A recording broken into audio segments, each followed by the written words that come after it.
네, 하나님 말씀은 레위기 21장입니다.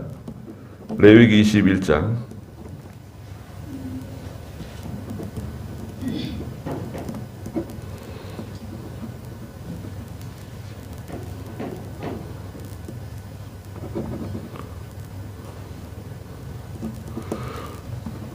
레위기 21장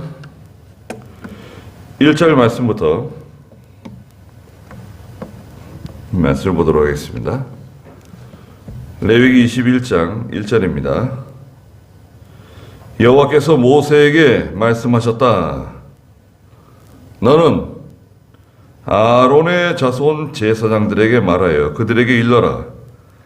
제사장은 자기 백성 가운데 죽은 자로 인하여 자기를 더럽히지 말아야 한다.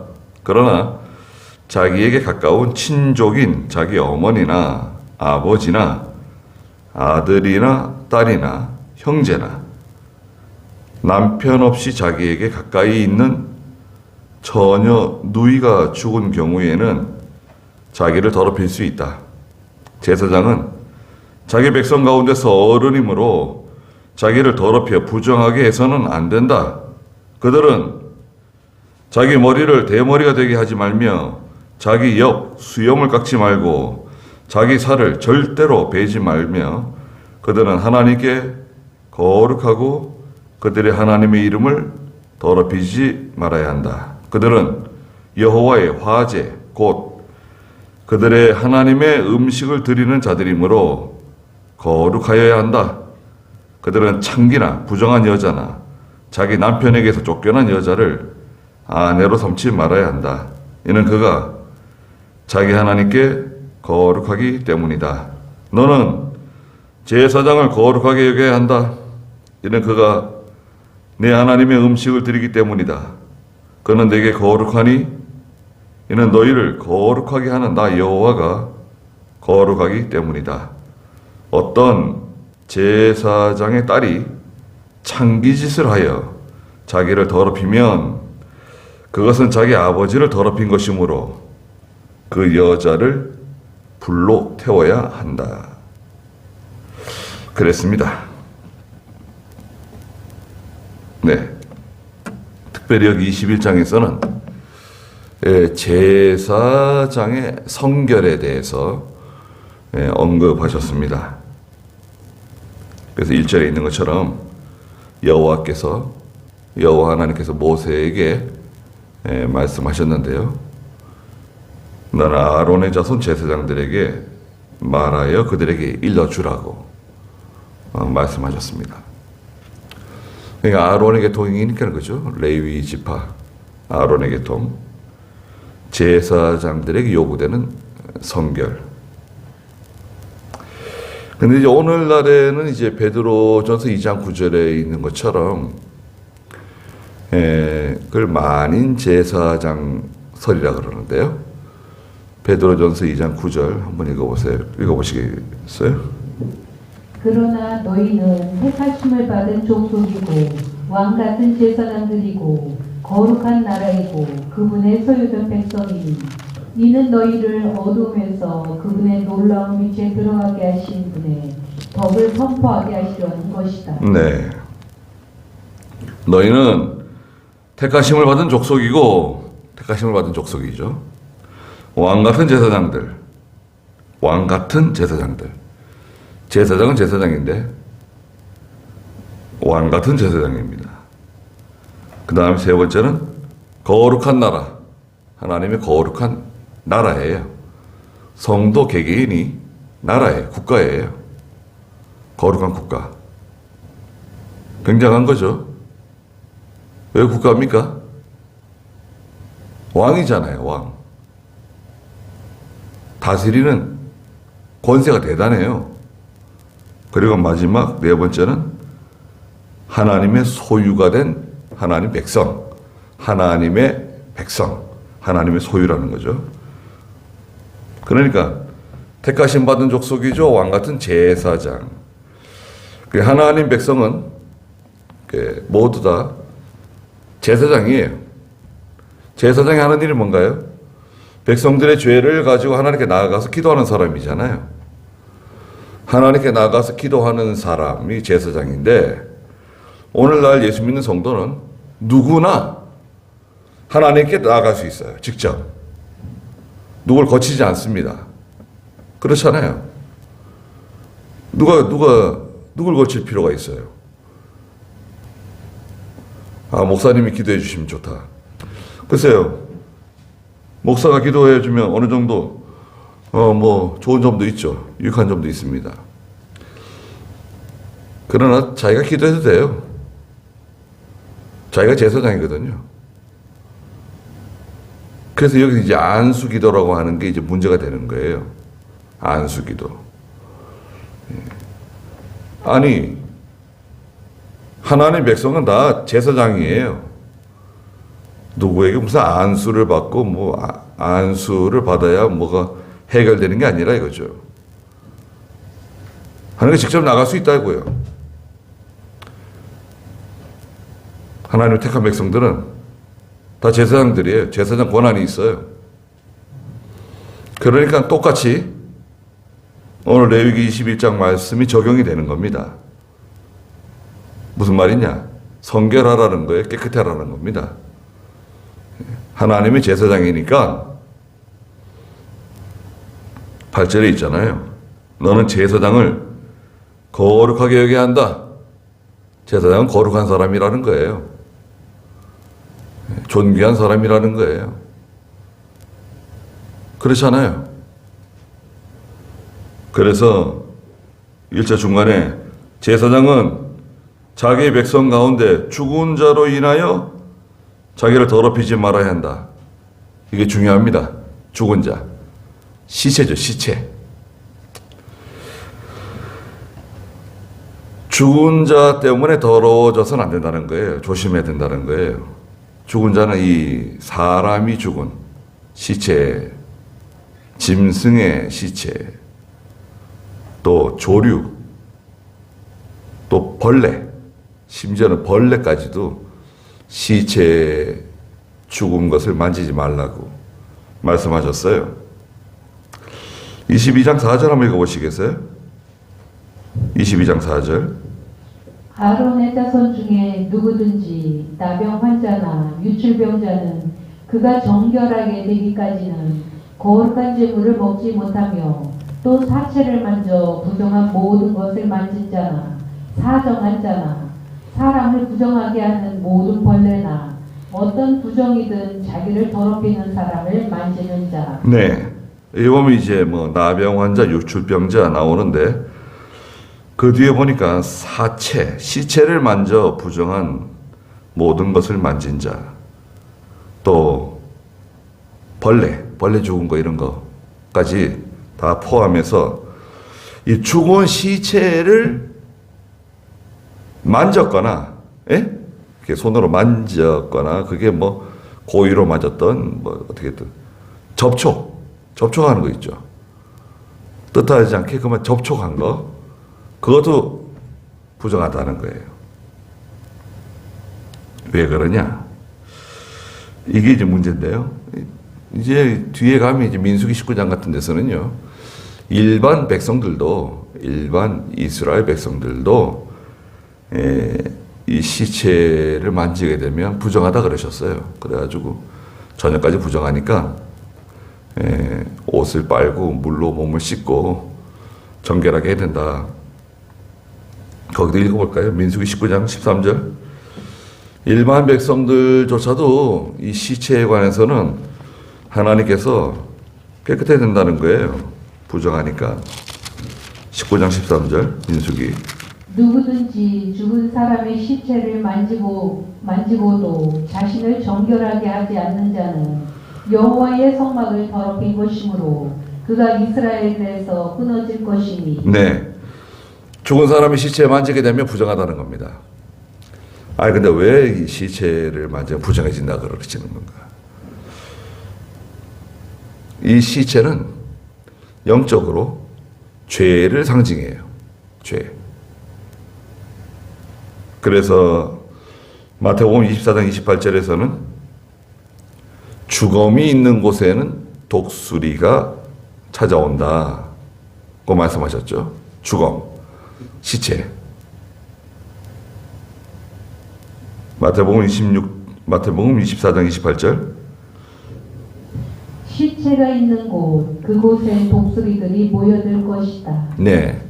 시체는 죄를 상징하고요. 독수리는 하나님의 심판을 상징해요. 그러면 죄가 있는 곳에는 하나님의 심판이 반드시 따라온다. 예, 시체가 있는 곳에, 죽음이 있는 곳에 독수리가 온다. 전에도 말씀드렸다시피 이제 과거에는 그 장사를 지내는 뭐 여러 가지 방법이 있죠. 국가마다 어떤 그 문화적인 차이가 있습니다. 우리나라는 이제 뭐 예로부터 그죠? 뭐 고려장도 있죠. 고려시대 고려장. 고려장은 뭐예요? 지게에다가 뭐 아버지 어머니 태워가지고 저 산에 어디 뭐 굴 같은 데 갖다 놓고 내다 버리는 거 아니에요. 돌아가시면 거기서 뭐 장사 치르고. 그거는 뭐 아주 흉악한 잘못하는 거죠. 그 고려장은 일종의 그 불교적인 그 사상이 들어가 있는 겁니다. 고려장. 예. 그 죽으면 벌레들이 와서 다 파먹고, 그러죠? 짐승이 뜯어먹고, 새들이 쪼아먹고, 그래서 이제 다 돌아간다는 거야. 다 돌아가서 또 다시 다 회복, 다 돌아온다. 뭐 이런 그 윤회 사상 못된 겁니다. 그리고 보통 일반적으로 이제 봉분하죠, 봉분. 그렇잖아요. 땅에 묻는 거죠. 어떤 사람은 보니까 나 죽거든. 무덤을 시멘트로 다 발라라. 그 유언을 했대요. 그래서 죽은 다음에 그 이제 자기 이제 묘자리도 다 사놓고 다 그 장사 지내는 비용 돈 다 만들어 놓고 죽은 거예요. 그 사람이 원하는 대로. 그래서 그 봉분도 다 시멘트로 다 바르고 그 묘자리도 다 시멘트로 다 바르고 말이죠. 콘크리트 다 발라버렸어요. 도대체 왜 그랬는가 알아보니까 그 사람은 가족이 없다는 거예요. 자기가 가족. 자손도 없고 가족이 없기 때문에 그 묘를 써가지고 그 풀이 자라고 우거지고 이러면 보기도 흉하고 다른 사람들에게 폐를 끼치니까 아예 풀도 자라지 못하게 또 짐승이 와서 파헤치지 못하게. 그분은 참 그 현명한 분 같아요. 네. 근데 지금 봉분 만들 수 있나요? 봉분? 지금 안 될걸요? 법적으로 잘 안 될 거예요. 글쎄 뭐 선산이 있어가 특별히 뭐 한다 그런 몰라도 그 봉분 만드는 것이 쉽지 않습니다. 법적으로 아마 허락이 잘 안 될 거예요. 기본적으로 화장이 원칙일 겁니다. 화장. 봉분은 안 되죠. 법이 바뀐 걸로 알고 있는데 모르겠어요. 그리고 이제 지금 자손들이 뭐 무덤에 가가지고 뭐 그 성묘하고 뭐 예초기 가지고 가서 풀 깎고 그런 것도 힘들어가지고 다 사람들에게 맡기잖아요. 돈 주고. 대신 성묘도 대신해 준대요. 아니 성묘도 대신해 줄 것 같으면은 그 무슨 의미가 있어요? 그 예초기 풀 깎는 것도 대신 입금시켜주면 다 풀 깎아주고 사진 찍어서 보내주고 성묘도 대신 성묘하는 것도 다 사진 찍어서 보내주고 성묘 대신했습니다. 입금해주세요. 아이고 고생하셨습니다. 그것도 입금해주고.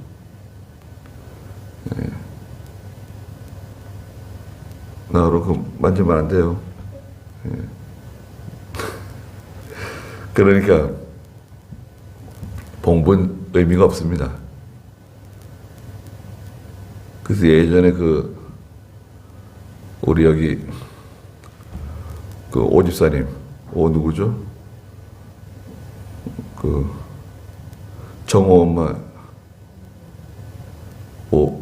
오병선 집사 그 첫 나가시고 나서 그 남편인가요? 남편 돌아가신 후에 그 저기 무안인가요? 부안인가 그때 가가지고 장례 치르는데 그날 비가 오는 날이었는데요. 그 장비가 와서 땅을 파놨더라고요. 그쪽 무안 그쪽 흙이 붉은 황토흙이잖아요. 양파 많이 하고. 그래서 이제 파가지고 이제 덮어놨더라고요. 포장으로. 그래서 이제 장지 가가지고 포장을 싹 걷었는데 마침 비가 그쳐가지고 보니까 야, 그 흙이 불그스름하고요. 그렇게 흙이 좋더라고요. 아, 흙이 이렇게 좋은 흙 처음 봤어요. 야, 참. 흙이 정말 좋더라고요. 야, 이런 흙이면 땅 속에 묻힐만도 하겠다. 그런 생각이 들더라고요. 예. 근데 뭐, 땅에 묻혀가지고, 누가 잘 돌보지 않고 이러면, 묘가 그냥, 짐승들이 와서 파헤치기도 하고, 나무가 막 자라고 그냥, 또 풀이 무성해지고, 별 의미가 없습니다. 그리고 뭐 어떻게 장례 치르고 나서 화장하고 유골을 뭐 어떻게 처리하든지 의미가 없어요. 뭐 수목장이다. 아버지 모시고, 어머니도 옆에다 모시고 수목장이다. 그래서 그게 뭐 수목장을 하는 거나 납골을 하는 거나 또 산골장 있잖아요. 뼈 그냥 갖다 붓는 것도 있잖아요. 붓는 것이나 뭐 큰 차이가 뭐예요? 사람들 후손들 믿어보는 사람 나와가지고 우리가 뭐 조상 잘못 섬겨가지고 이렇게 됐다 그래가지고 제사 지내고 또 뭐 가서 절하고 또 그럴 수 있어요. 내가 세상 떠난 다음에 믿음 없는 후손이 하나님께 징계받도록 그렇게 만들 필요가 뭐 없어요. 아예 싹 없애는 거예요. 흔적조차 없는 거예요. 왜? 예수 믿으면 바로 하나님의 나라 가는 건데. 네. 그래서 이 시체라고 하는 것은 전통적으로 죄를 상징한다. 죄를 상징하기 때문에 시체를 만지게 되면 부정하다는 겁니다. 그러나 예외가 있어요. 제사장이라도 시체를 만질 수 있는 예외 조항이 있어요. 그게 뭐냐? 2절에 있는데 자기에 가까운 친족인 경우에 자기 어머니, 아버지, 아들, 딸 혹은 형제 또 남편 없는 누이가 세상을 떠났을 때, 그 예외다 이거죠. 만질 수 있다. 시체를 접촉할 수 있다. 그럴 수 있죠. 시체를 굳이 꼭 만져야 할 그런 일이 생길 수 있잖아요. 어머니가 갑자기 돌아가셨다. 아버지가 돌아가셨다. 아들이나 딸이 죽었다. 든지 형제, 남편 없는 누이가 세상을 떠났을 때 자기를 더럽힐 수 있다. 부정하게 할 수 있다. 그러나 그런 일을 치르고 나게 되면 4절에 제사장은 자기 백성 가운데서 어른이다. 이거 중요합니다. 제사장은 백성들 가운데 어른이다. 자기를 더럽혀 부정하게 해서는 안 된다.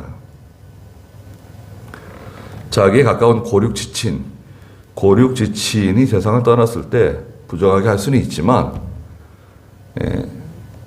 그 장례가 끝나게 되면 또 만지게 되면, 시신을 만지게 되면 옷도 빨고 몸도 씻고 정결하게 하라는 거예요.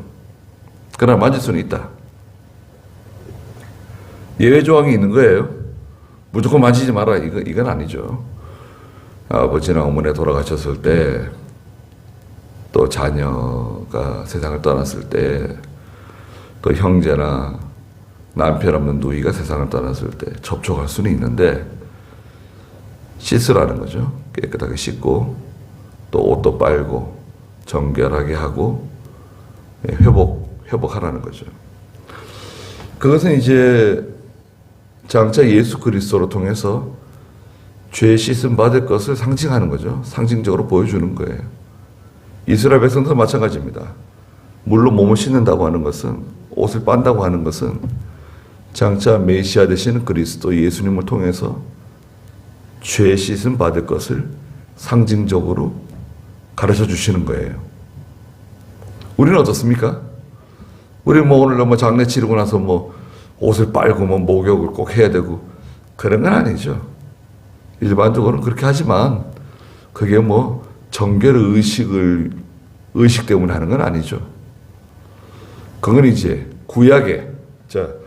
구약의 제도와 의식은 다 이제 해제되었어요. 그것 때문에 뭐 우리가 하나님께 징계받고 그런 거 없습니다. 어떻게 해제됐냐? 예수 믿음으로 해제된 거예요. 예수 믿음으로. 예수 믿기 때문에 전혀 이제 그런 것에 영향받지 않는 거예요. 시체 만지면 어때요? 아무 문제 없습니다. 위생적으로 좀 문제가 있는 거지. 아무 문제 없어요. 이번에 우리 이학선 할아버지 세상 떠났을 때도 전화 받고 제가 달려갔더니 뭐 어떻게 해요? 우선 손목을 한참 동안 맥을 짚어보고, 그 다음에 경동맥, 이쪽 목 옆에 있는 경동맥 짚어보고, 반응이 없잖아요. 아마도 하늘나라 가신 것 같다고. 그리고 몇 분 지났는데요? 한 10분 지났나?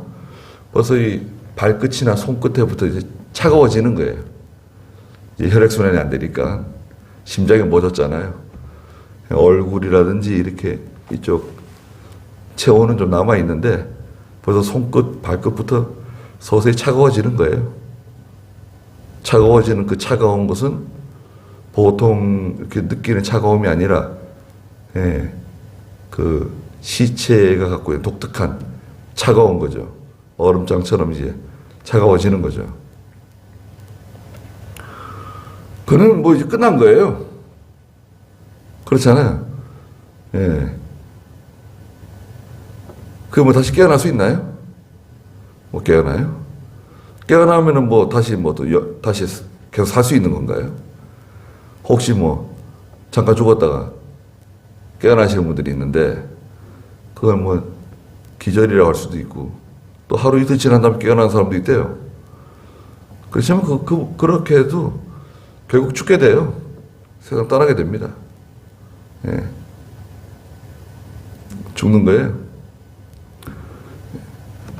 만지는 거 아무 문제 없어요.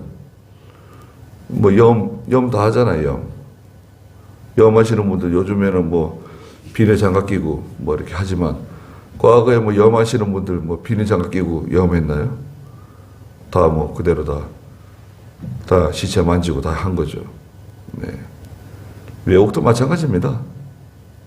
다 하고, 화장도 다 하잖아요. 요즘에 우리나라도 이제 화장 좀 하더라고요. 구원사님도 보니까 화장 좀 하더라고요. 그러니까 얼굴 깨끗하고 좋더라고요.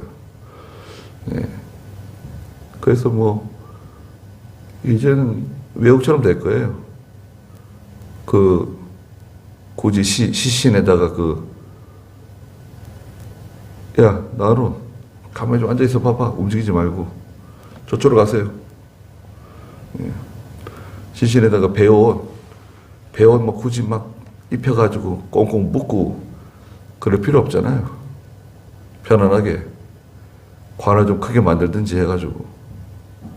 외국에는 그 관이 커요. 관이 크고, 이렇게 넉넉하죠. 그리고 살아있을 때 주로 입던 옷, 좋아하던 옷 있잖아요. 그거 입혀요. 그 옷 입히고, 그 다음에 이제 장례식 마지막 날 예배당에서, 장례식장에 이렇게 예배당이 있어요. 예배당이 있고, 요 앞에 이렇게 성찬대 같은 이런데 이런 상이 만들어져 있어요. 그래서 이제 관을 얹어 놓죠. 관을 얹어 놓고 이제 그 저쪽 줄부터 쭉 이렇게 마지막 인사를 하라 그래요. 네.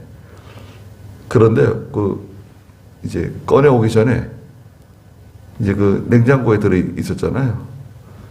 그래서 몸을 따뜻하게 만듭니다. 조명을 쫙 비춰가지고요. 몸을 따뜻하게 만들어요.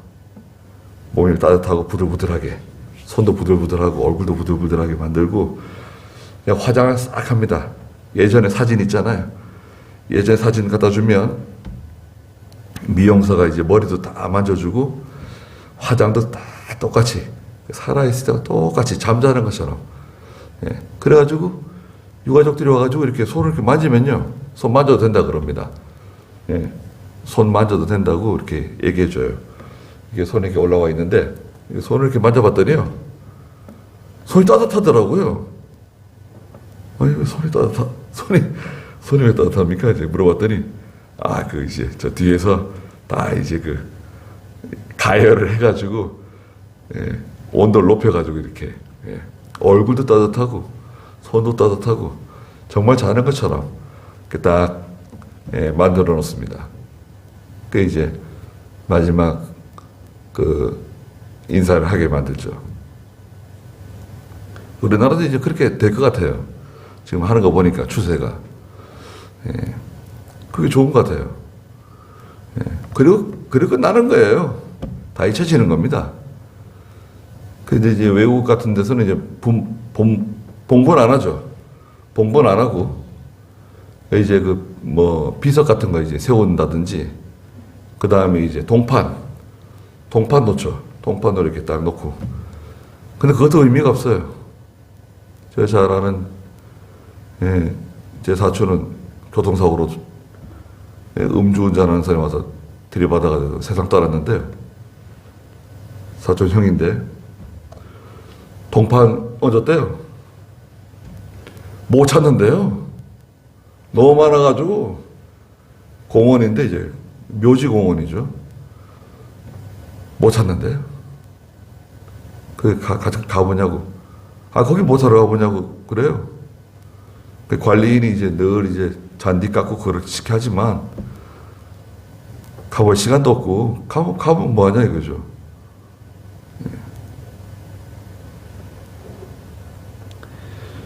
그러니까 우리 예수 믿는 성도들은 죄를 미워하고 죄를 멀리 해야 된다는 거죠.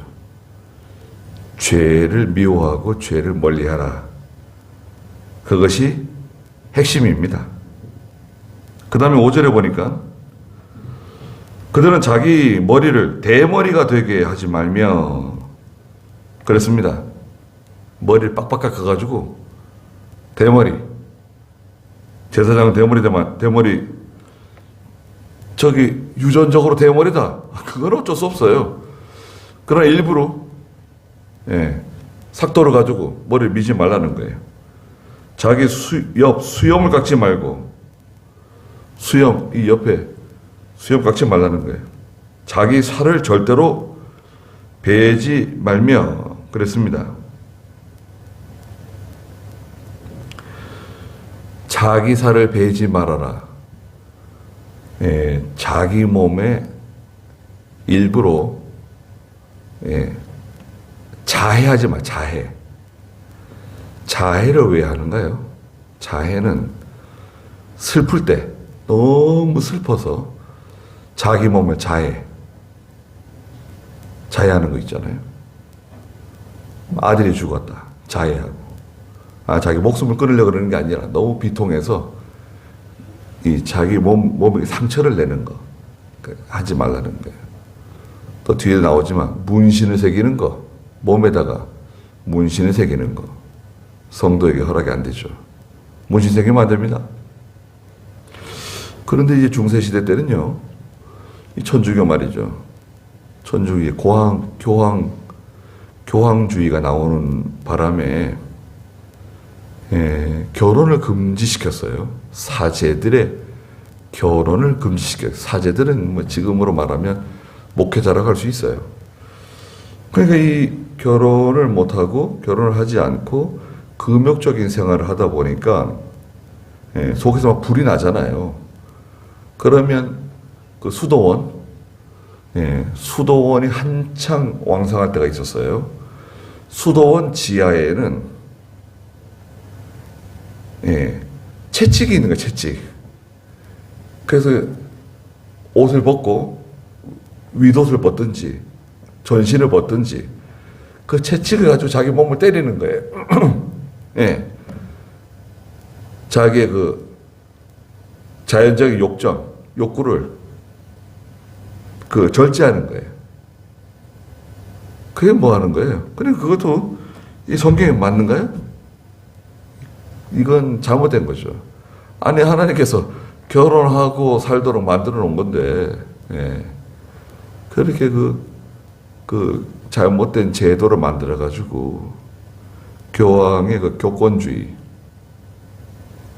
교황의 교권을 위해서 두 가지 이유 때문에 그 금욕주의, 그런 사제들의 결혼을 금지하는 법을 만들었거든요.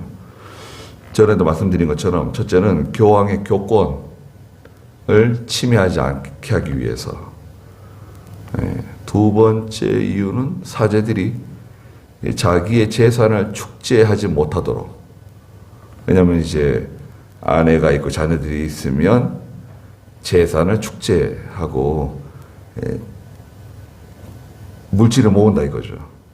그걸 금지하게 하기 위해서 모든 재산은 다 이제 교황과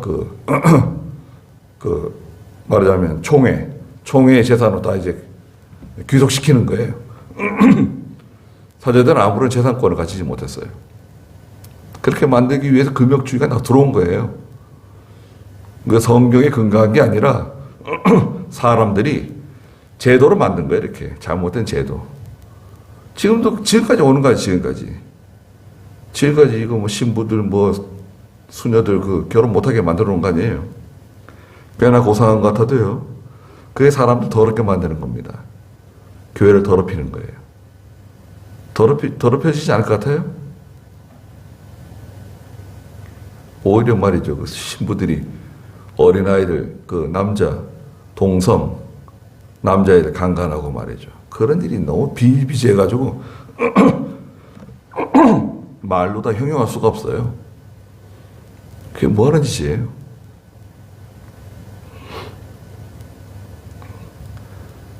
불교도 그 중이 결혼하지 못하도록 하죠.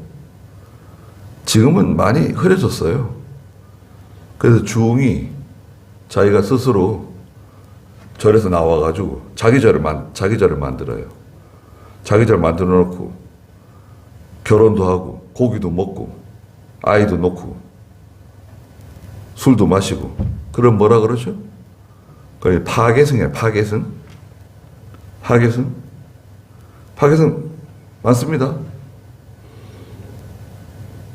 큰 절간에 뭐 들어앉아가지고 그 집단에 속해가지고 뭐 고상한 척 하지만 그렇지 않아요.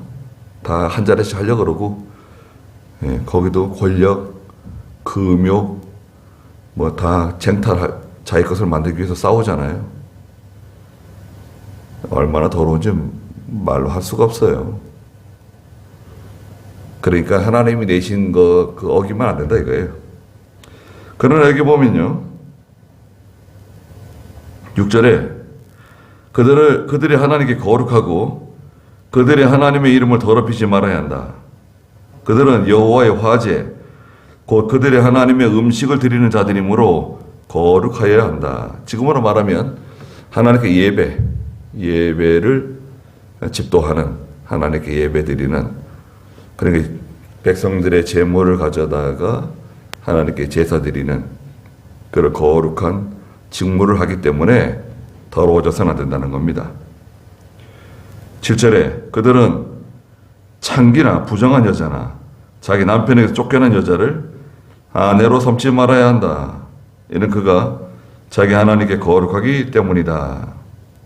네. 그러면 누구하고? 그러면은 제사장은 결혼하지 말아야 되는가? 그거 아니에요. 13절 읽어보세요. 그는 처녀를 아내로 삼아야 한다. 예, 처녀와 결혼하라 이거예요. 그리고요, 14절. 그는 과부나 이혼한 여자나 창기짓을 한 더러운 여자를 아내로 삼아서는 안 되고 다만 자기 백성 중에서 처녀를 아내로 삼아 그의 백성 중에서 그의 후손을 더럽히지 않아야 한다. 네. 처녀와 결혼하는 게 원칙이고요. 또 하나 예외 조항은 제사장의 아내로서 과부가 된 사람. 남편이 제사장인데 일찍 죽었다. 제사장의 아내로서 과부가 된 사람을 아내로 맞을 수 있다. 제사장은. 그런 예외 규정을 뒀습니다. 오늘날도 마찬가지예요. 하나님의 일을 하는 하나님의 종은 정상적으로 결혼하고 처녀와 결혼하고 그 다음에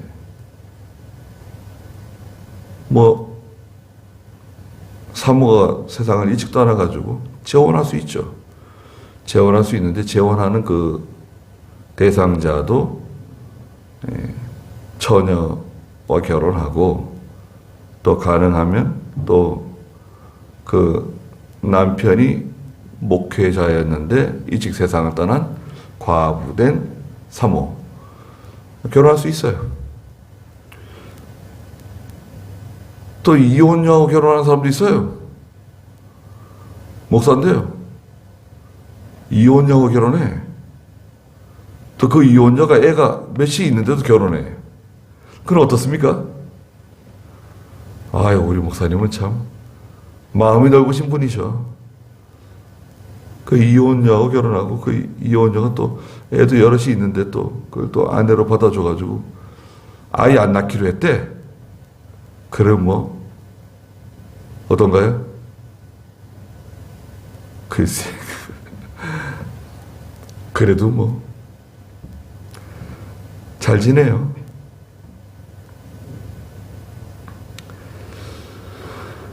하여간에 시간이 지나서 나중에 우리가 하나님 앞에 섰을 때, 예수님 앞에 섰을 때 다 판단받는 거지만 성경적으로 볼 때는 그게 교회를 위해서나 성도들 앞에서 덕스럽지는 못한 거죠. 그래서 8절에 너는 제사장을 거룩하게 여겨야 한다. 제사장은 거룩하다. 하나님의 일을 하는 사람은 거룩하다. 거룩한 사람을 여기고 이는 그가 내 하나님의 음식을 드리기 때문이다. 그는 내게 거룩하니 이는 너희를 거룩하게 하는 나 여호와가 거룩하기 때문이다. 하나님의 일을 하니까 하나님의 성전에서 일을 하니까 거룩한 사람으로 인정해주고 그걸 인정해주라는 거예요. 9절에 어떤 제사장의 딸이 제사장의 딸입니다. 제사장의 딸인데 창기짓을 하여 자기를 더럽히면 그것은 자기 아버지를 더럽힌 것이므로 그 여자를 불로 태워야 한다. 제사장의 딸이 창기짓을 하면 붙잡아다 불로 태우라는 거예요. 태워 죽이라는 거죠. 이것은 무슨 말씀인가요?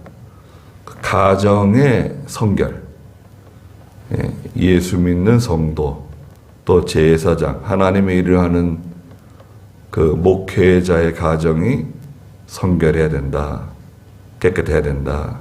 자녀들도 성결한 생활을 하도록 그렇게 잘 가르치고 지도하고 어렸을 때부터 자꾸 얘기를 해줘야 돼요.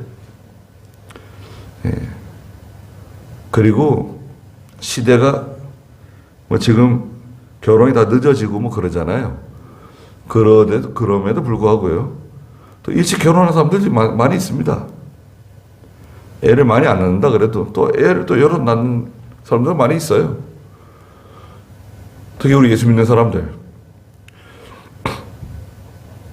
저는 예수 믿는 사람들은 좀 결혼 일찍 해야 된다고 생각해요. 결혼 일찍 하고, 결혼 일찍 하게 되면 자녀들을 열어 나올 수 있잖아요. 건강하고, 젊고. 그 나이 들어가지고 결혼하게 되면 여자들 같은 경우에 자녀 낳는데 힘들잖아요. 그러니까 일찍 결혼하고 성경대로 자녀들 열어 낳고 자녀 몇 명만 낳아라. 그런 말 할 필요가 없어요. 저희들이 알아서 낳는 거지 뭐 부모가 몇 명만 낳아라. 그런 거 뭐 얘기할 필요가 뭐 있나요? 많이 낳으면 너 고생만 한다. 성경에 그런 말이 어디 있어요? 자녀 열어 낳으면 고생하니까 자녀 됐은 대로 많이 낳지 말아라. 그런 게 성경에 있나요? 그런 믿음 없는 말 할 필요 없어요. 자녀 나가지고 그 자녀들을 믿음으로 잘 키우면 얼마나 좋아요. 전도하기도 힘든데 자녀 나가지고 다 교회 나오고 어렸을 때부터 하나님 섬기고 그럼 좋은 거 아닌가요? 믿음을 하지 않으니까 예수 믿는 성도들이 믿음을 하지 않으니까 주일학교도 자꾸 줄어드는 거예요. 왜? 아이도 많이 낳지 않고 애들도 교회 잘 안 보내고 그럼 주일학교 줄잖아요. 전도를 안 해서 그렇다? 전도를 안 해서 그럴 수도 있지만 교인들이 자녀를 낳으라 이거예요. 많이 일찍 결혼시키고 야 일찍 결혼해가지고 빨리 애를 낳아라. 그 주일학교 보내. 어떤 교회 장로님은 자기 자녀들한테 야 빨리 결혼해. 빨리 결혼해가지고 애를 낳고 다 주일학교 다 보내. 어휴.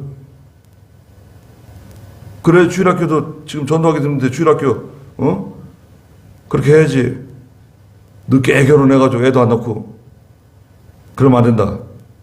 자기 자녀들에게 그렇게 말씀하신다는 거예요. 그래서 참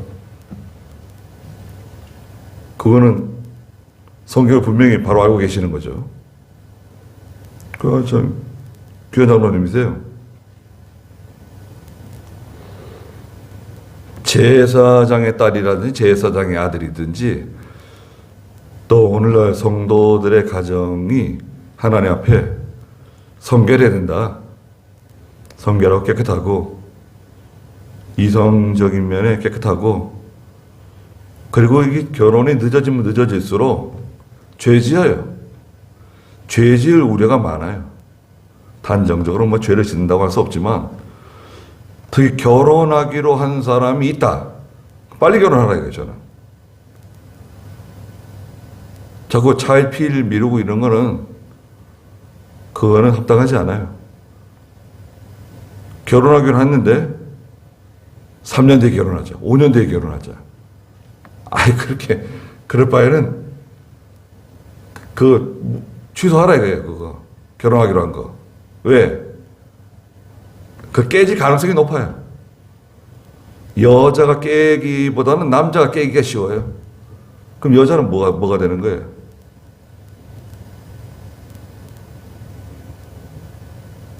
제가 아는 분은요, 약혼했어요. 약혼. 그 남자가 그 여자를 위해서 차를 사줬어요. 좋은 차를. 예. 그 당시 뭐 한 10년 더 지났는데 한 4만 불짜리 좋은 차. 그런데 여자가 다른 남자를 만났어요. 깨졌어요. 그 차는 돌려받았냐고 차 돌려받지 않았대요. 그 무슨 바보 같은 짓, 결혼하는데 뭐하러 차를 사줘? 결혼식 끝날 때까지 결혼한 게 아니에요. 약혼을 하면 결혼한 거 아니냐. 저는 그런 거 안 믿습니다. 예. 약혼하면 무슨 결혼이에요? 약혼하고 뭐 상견례하고 그러면 결혼한 거 아니냐. 결혼할 가능성이 높아진 거죠. 결혼식 끝날 때까지는 결혼한 게 아니에요. 근데 그거를 3년 뒤, 5년 뒤, 뭐더라고.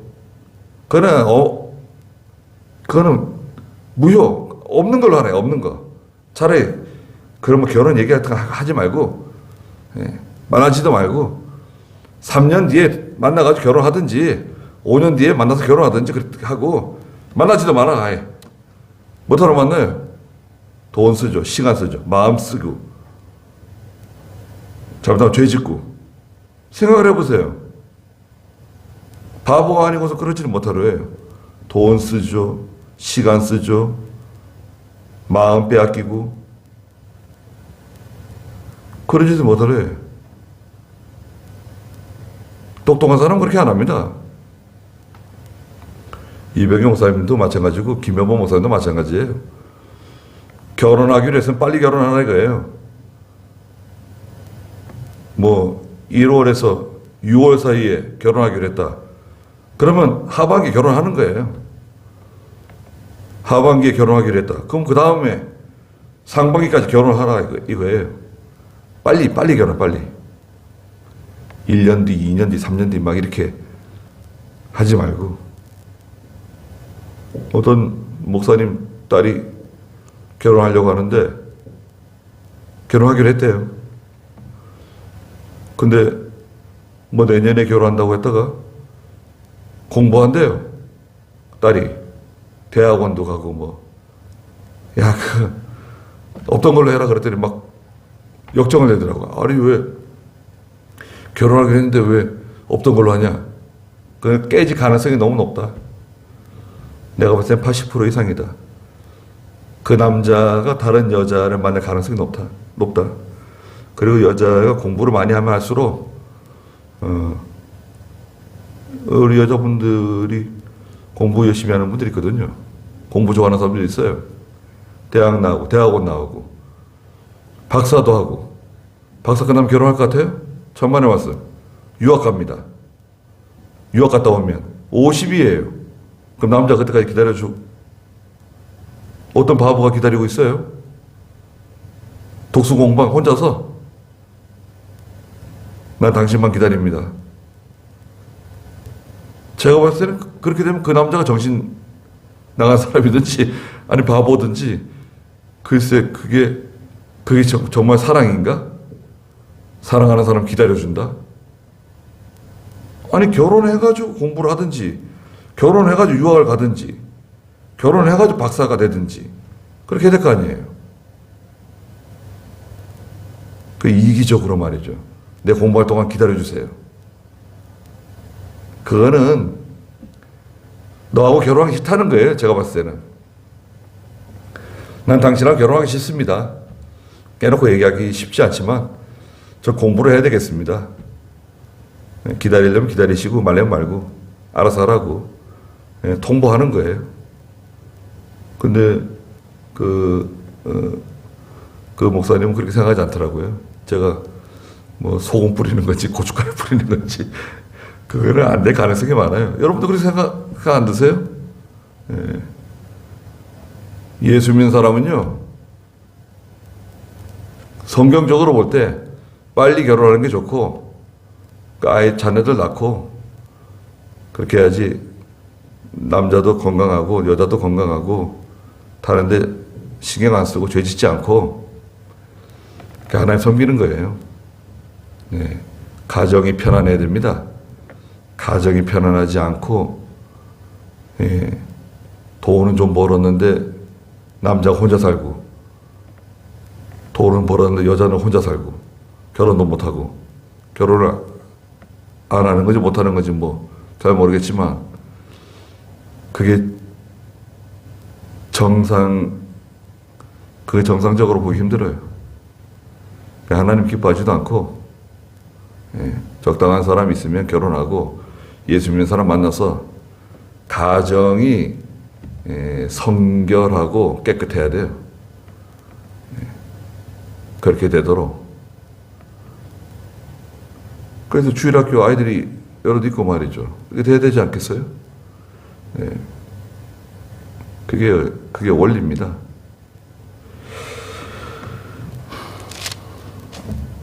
거기까지 하죠. 네. 기도하겠습니다. 거룩하신 하나님, 제사장은 백성들의 어른이며 하나님의 일을 섬기는 사람으로서 자기를 성별하고 또 성결된 생활을 해야 된다고 말씀하셨습니다. 특별히 죽은 자의 시신을 만지지 말라고 말씀하시고 예외적으로 부모나 형제나 자녀나 또 남편 없는 누이가 세상을 떠났을 때는 예외로 두시고 그 모든 장례를 치를 수 있다고 말씀하시고 부정한 것에 접촉하지 않도록 부정한 것은 죄로 여기신다고 말씀하셨습니다. 저희가 오늘날 죄를 미워하며 죄에서 멀어질 수 있는 저희가 되게 해주시옵소서. 또 저희들의 가정이 자녀들이 하나님 앞에 죄 짓지 않게 해주시고 성결한 생활, 성별된 생활, 하나님을 두려워하는 생활할 수 있도록 하나님께서 축복해 주시옵소서. 돌아가는 길도 함께 해주시고 예수님의 이름으로 기도드리옵나이다. 아멘.